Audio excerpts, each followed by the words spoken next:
그 첫 번째가 19세기 조선의 상황과 흥선대원군의 개혁 정치입니다.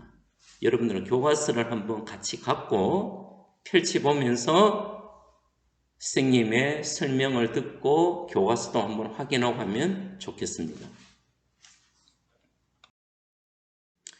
그래서 이번 시간에 배울 내용은 첫 번째는 19세기 전통국가 조선의 국내 상황과 그리고 나라 밖의 상황을 먼저 확인을 해야 합니다. 그리고 두 번째는 이런 상황에서 나라를 이끌어간 권력자 흥선대원군의 집권과 그리고 국내 정책은 어떠했는가를 배우게 됩니다. 자, 첫 번째. 자, 19세기 국내 상황은 어떠했을까? 자, 역사 1의 마지막 단원을 한번 생각해 봅니다, 여러분들. 19세기의 조선의 국내 상황이 좋았습니까?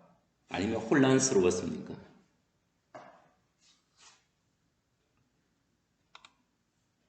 자, 19세기 때 조선의 모습을 집으로 비유하면 전통국가 조선은 이렇게 무너지고 있었다. 무엇 때문에 조선이 흔들리고 혼란스러웠을까?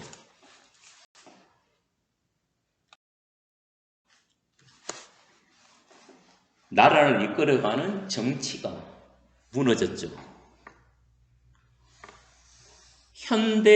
지금 현재에 오면 올수록 정치 참여의 폭은 어떻게 됩니까? 확대가 돼야 되죠. 근데 조선은 나라를 이끌어가는 정치가 거꾸로 가죠, 옛날로. 어떻게 간다? 정치 참여의 폭이 넓혀지는 것이 아니고 어떻게 된다? 점점 더 축소가 된다. 왕의 부인인 왕비의 가문이 권력을 독점하는 무슨 정치? 세도 정치가 시작이 됩니다. 우리가 생각하는 전통국가 조선의 중흥을 이끌었던 마지막 투톱 왕이 누구죠? 영조와 정조입니다. 맞죠? 근데 정조가 갑작스럽게 죽고 난 다음에 순조, 헌종, 철종 세 명의 왕이 즉위하는데 이 60년 동안에 왕의 처갓집이죠. 왕의 부인인 왕비의 집안이 안동 김씨와 풍양 조씨가 국가의 모든 권력을 독점하면서 나라를 이끌어갑니다. 이거는 정치 참여가 확대되는 게 아니고 옛날보다 더 줄어드는 거죠. 한 가문이 대법원 원장, 장관, 경찰청장, 검찰총장을 전부 다 장악하는 겁니다. 이래 되니까 나라의 중심인 왕보다도 누구의 힘이 강해집니까? 권력을 독점한 왕비의 가문, 외척의 힘이 강해집니다. 그리고 이 세도 가문들은 자기의 입맛에 맞게 후계자, 왕위도 결정을 하죠. 그 대표적인 왕이 철종입니다. 철종은 강화도에서 농사 짓고 있던 왕족이지만은 아주 보잘것없는 그냥 버려진 왕족인 농부였던 철종을 안동김 씨가 가서 왕위에 앉힐 만큼 세도 가문의 윗세는 대단했습니다. 그래 되니까 왕권은 어떻게 됩니까? 약화되죠. 나라의 중심인 왕이 허수아비가 되니까 권력을 잡고 있는 세도 가문이 마음대로 나라를 자기들 마음대로 이끌어갑니다. 그러다 보니까 나라의 법과 질서가 문란해지죠. 대표적인 예가 관직을 사고 팝니다. 서울특별시장 500억, 장관 1000억 이런 식으로 관직을 사고 파니까 내가 관직을 사서 대구시장이 되었으니까 내가 대구시장에 있는 동안 어떻게 됩니까? 내가 투자했던 금액을 뽑아야 됩니다.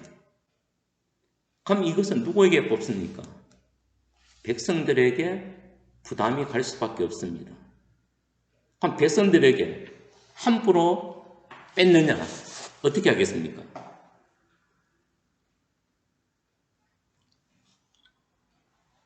어떻게 해서 내가 관직을 사기 위해서 투자했던 금액을 백성들로부터 받아냅니까? 합법적이다, 불법적이다? 합법적으로 뜯어냅니다. 뭐로? 있는 세금을 높게 책정합니다. 이때 백성들이 내는 세금 세 가지가 있었는데 이게 바로 삼정입니다. 땅에서 내는 세금을 전정, 그리고 이때는 군대에 가는 것도 지금으로 말하면 돈을 내었습니다. 그리고 백성들이 먹고 살기가 힘들면 곡식을 싼 이자에 빌려주는 황고, 환정, 그래서 전정, 분정, 황고 이 세 가지의 합법적인 백성들이 내야 되는 세금을 올려버립니다. 이게 가능한 것은 이것을 바로잡아 줄 수 있는 왕이 지금 허수아비죠. 이게 세도 정치 때문에 그렇습니다. 이래 되니까 백성들은 살기가 너무 힘드니까 어떻게 됩니까? 전국 각지에서 농민 봉기가 일어납니다. 그래서 19세기 조선은 세도 정치로 인해서 삼정이 문란을 하고 전국적인 농민 봉기가 되면서 나라가 급속도로 흔들리게 됩니다. 전통국가 조선으로 보면 위기이지만은 흔들림으로써 나아가는 방향은 어떻습니까? 어디로 나아가겠습니까? 이제 근대로 와야 되겠죠. 세도 정치로 인해서 백성들의 엄청나게 부담은 이어집니다. 이게 삼정의 문란으로 백성들의 눈빛이 달라집니다. 웃음이 사라졌다. 눈에 힘이 엄청나게 많이 들어갔다. 그리고 횃불을 들었다. 그리고 농기구를 들고 있다. 닭과 꽃갱이, 호미와 같은 농기구를 들고 논밭에서 일하면 자연스럽지만은 이 농기구를 들고 대구 시내로 진출했다 이러면 문제가 굉장히 커집니다. 바로 이 농기구를 들고 논밭이 아니고 거리로 뛰쳐나옵니다. 그래서 이렇게 전국적으로 농민 봉기가 일어나는 게 됩니다. 나라 안의 사정이 굉장히 혼란스러웠다. 그럼 나라 밖의 상황은 어땠을까? 자, 지금 선생님이 보여주는 이 4장의 그림은 무엇을 의미할까?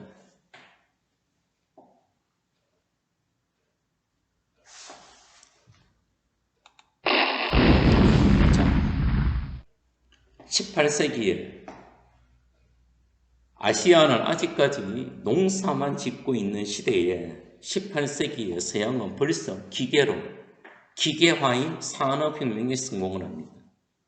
그리고 프랑스 대혁명과 같은 시민혁명을 통해서 바로 국민이 주인이 되는 근대 국가를 수립하죠.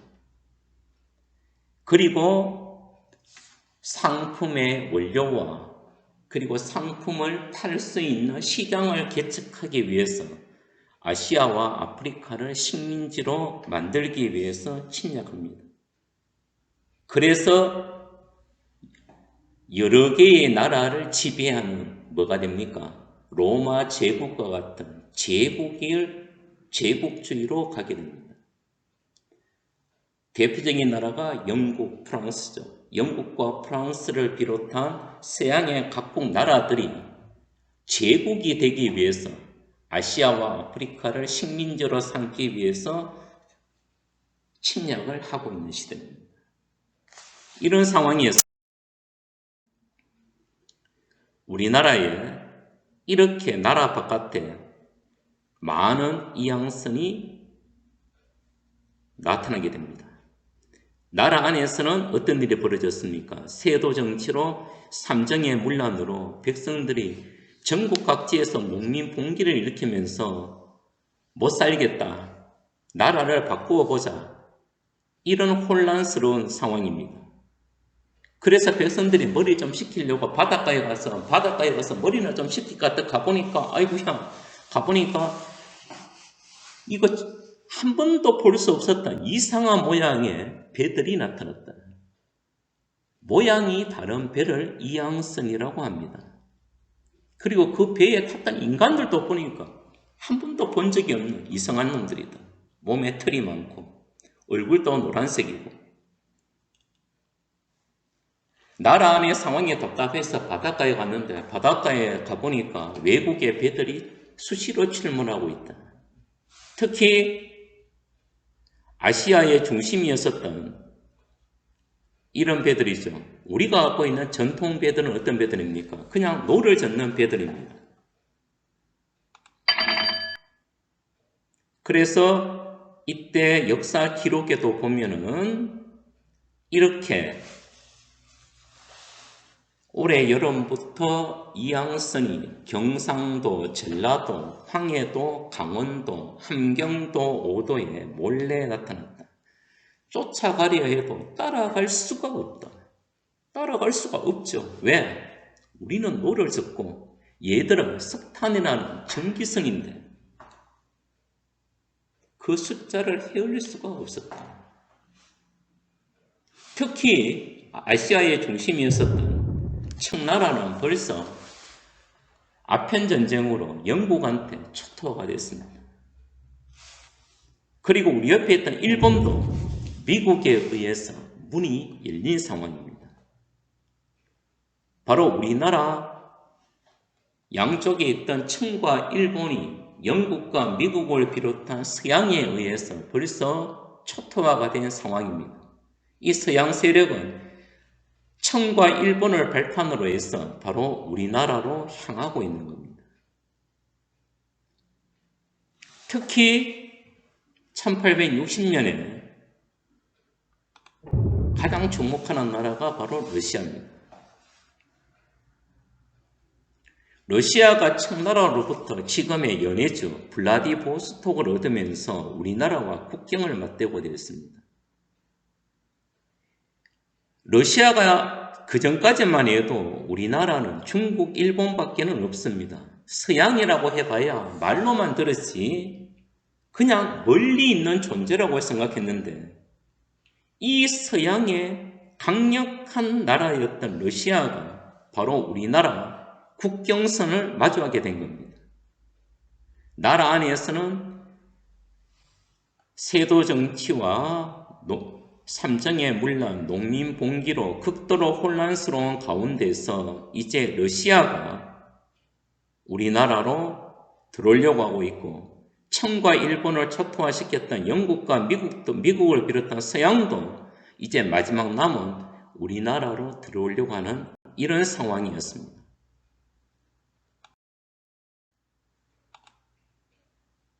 맞죠? 안으로는 농민 봉기, 밖으로는 이양선의 출몰과 청과 일본을 초토화시켰던 서양 세력, 그리고 러시아가 우리나라를 눈독을 들이고 있습니다. 바로 정부나 백성들 모두 다가 위기감이 고조가 되는 시기입니다. 자, 이런 상황에서